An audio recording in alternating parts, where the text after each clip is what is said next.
नमस्कार दोस्तों, खबरों की दुनिया में आपका स्वागत है। आप जुड़ चुके हैं फराटा एक्सप्रेस न्यूज टाइम रिपोर्टर एही राजा के साथ। आपको लिए चलते हैं जौनपुर उत्तर प्रदेश। बहुत ज्यादा तारीफ की है आप लोगों ने, लेकिन मैं अंदर ही अंदर मुस्कुरा रहा था कि आप गलतफहमी में हैं। कोई व्यक्ति अपने आप से नहीं बनता है। उस व्यक्तित्व को बनाने के लिए उसके पूर्वजों का, उसके सीनियर अफसर्स का बहुत बड़ा योगदान होता है। उनकी सीख, उनकी नकल करके कोई थोड़ा बहुत उनसे ले सकता है, सीख सकता है। मैं बहुत ही साधारण परिवार, किसान परिवार, वहां से आया और नौकरी के लिए तो कभी सोचा ही नहीं था कि पुलिस में जाऊंगा। मैं उस समय सर एमए बीएड मैंने किया था, तो एक ही महीने में 3 जगह से मेरा सिलेक्शन हुआ। बैंक में पीओ हुआ, उधर टीचर के लिए हो गया दिल्ली में, और इधर यहाँ इसमें हो गया, सब इंस्पेक्टर हो गया। मेरे बड़े भाई साहब ने असमंजस में थे, उन्होंने पूछा किससे, तो एक दरोगा जी ही मेरे कस्बे में थे, वो आए, उनसे पूछ लिया भाई साहब दरोगा जी बताओ इसको कहाँ भेजा जाए। तो उन्होंने कहा अरे भाई साहब कहाँ पुलिस में भेजिए, 20 साल में सीओ हो जाएगा, तो बढ़िया अच्छा खासी नौकरी, रुतबेदार नौकरी। भाई साहब ने कहा कि ठीक है भाई इसी को ज्वाइन कर लो। हमने उसमें ज्वाइन कर लिया और अकारण किसी कारण के बिना जब 23 वर्ष तक कोई मेरा प्रमोशन नहीं हुआ, मेरे पूरे बैच का ही नहीं हुआ, तो मैंने लगातार 20 वर्ष तक, लगभग 18-20 वर्ष तक उस दरोगा को बहुत गाली बकी थी। तो वो मेरा कैरियर खराब कर गया। मैं बैंक में होता तो आज रीजनल मैनेजर होता कहीं, आधा उत्तर प्रदेश, 1/3 उत्तर प्रदेश के कहीं मेरे अधीन होता। लेकिन शायद उनकी भावना ईश्वर ने सुनी, देर से ही सही, लेकिन मैं सीओ तो हो गया। रही बात काम करने की, तो इसके पीछे हमारे सीनियर अफसर्स का बहुत बड़ा योगदान है।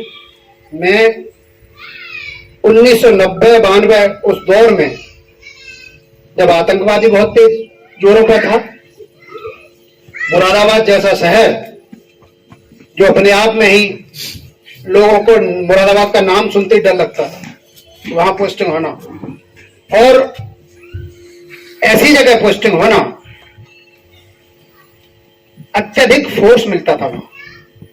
मैं थानाध्यक्ष कई जगह रहा, वहां 35 सिपाही नहीं रहे, लेकिन जब चौकी इंचार्ज रहता तो 35 सिपाही मेरी चौकी पर रहते थे। आप अंदाजा लगा लीजिए, चौकी इंचार्ज के अधीन 35 सिपाही उस दौर में 1992 में रहते थे। कार्य करने का जो सीख मिली वहां, आप लोग कहते हैं मैं धैर्य से कार्य करता हूं। मेरे एक एसएसआई साहब थे उस समय, कोतवाली मुरादाबाद में पोस्टिंग था, वो अपने समय के इंग्लिश से एमए थे,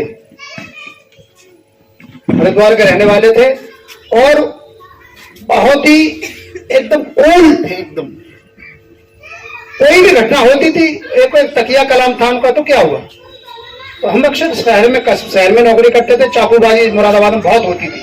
हमने जैसी घटना की सूचना मिलती सर चाकूबाजी, तो क्या हुआ, वो चाकूबाजी को भी तो क्या हुआ कहते, लेकिन बहुत गंभीर थे। एक एक चीज को क्या करना है, कैसे मैनेज करना है, वहां से वो हम लोगों को सिखाते थे।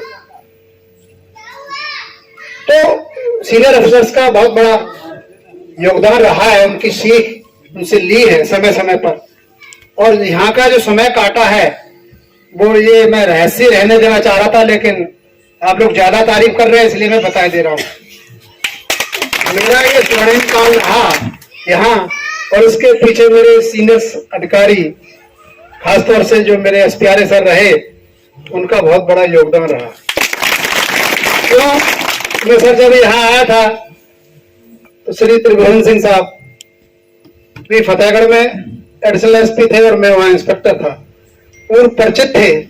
वो वहां मुझसे 2 साल पहले यहाँ आ गए और उनके 2 साल बाद मैं आया। 1 साल तो मेरा उनका बर्दाश्त मेरे ऊपर रहा, 1 साल तो ऐसे ही कट गया। 2 साल साहब के सानिध्य में ऐसा कट गया, कभी मुझे उच्च अधिकारियों से डांट नहीं मिली। जब मुझे ही डांट नहीं मिली तो फिर मैं नीचे वालों को क्यों डांटूं? तो मैं ही टेंशन में नहीं रहा तो नीचे वालों को मैंने भी कभी ऐसा महसूस नहीं होने दिया। कार्य हर व्यक्ति का अपना करने का तरीका अलग अलग होता है, करने की शैली होती है। हाँ, थानाध्यक्ष स्वयं ही हमेशा तनाव में रहते हैं और घटना होने पर तो और भी ज्यादा हो जाते हैं। तो अगर हम लोग भी उन्हें और ज्यादा तनाव देंगे तो फिर उससे कोई फायदा नहीं। मेरी सोच सदैव ये रही है, हम अपने काम के प्रति, कार्य के प्रति सहजता से जो कार्य कर सकते हैं, जिम्मेदारियों के साथ जो कर सकते हैं, प्लानिंग करके कर सकते हैं, वो उतावलेपन में नहीं कर सकते हैं। तो मेरा जो समय कटा है मेरे उच्च अधिकारियों के आशीर्वाद की वजह से यहाँ बहुत अच्छा कटा है और स्वर्णिम काल मेरे जीवन का रहा। इतनी लंबी पोस्टिंग पहली बार मेरी 3.25 साल बाद रही है वहाँ, और इस पोस्टिंग के लिए मैं तो अपने उच्च अधिकारियों का सदैव आभारी रहूंगा कि बड़े आसानी से पोस्टिंग कटी है। अब चूंकि पूर्वांचल में पहली पोस्टिंग थी और आते समय लोग ये कहते थे, पूर्व में चूंकि ब्रज क्षेत्र का रहने वाला हूँ, मथुरा मेरे पास में है, हम लोग परिवार से ही, छोटे से ही अपने से छोटे को भी तुम कहते हैं और बड़े को भी तुम ही कहते थे। तो लोग जब यहाँ आए पूर्वांचल तो कहते पूरब में जा तो रहे हो, किसी को तुम मत कह देना। और हम लोग बेसिक हमारा वही था, तो काफी सावधानी की लैंग्वेज प्रॉब्लम होगी, लोग बुरा मान जाएंगे अगर किसी को तुम कहोगे जाके।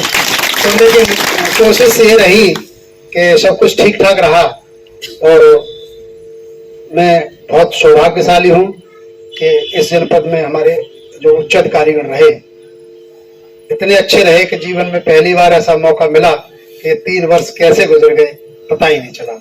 मैं आप सभी का जो यहाँ पधारे हैं बहुत बहुत आभारी रहूंगा और ईश्वर से कामना करता हूँ कि आप सभी लोग स्वस्थ रहें और हमारे सीओ साहब जो नए आए हैं वो बिल्कुल आपको इसी तरह स्नेह करेंगे।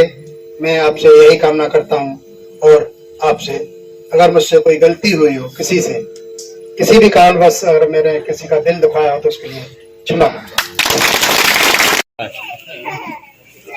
यही प्रेम है साथियों कि सीओ साहब का, दोनों सीओ साहब का प्रेम दो ही दिन में हमने देख लिया कि दोनों लोग आपस में कितना अगाध प्रेम करते हैं। जी देखिए, हमारी जवान, हमारे मामा साहब, हमारे पब्लिक के लोग, हमारे डॉक्टर साहब लोग, पत्रकार बंधु सभी ने आपके माल्यार्पण का भरपूर ताली बजाकर स्वागत किया। और जो भी हो साथियों,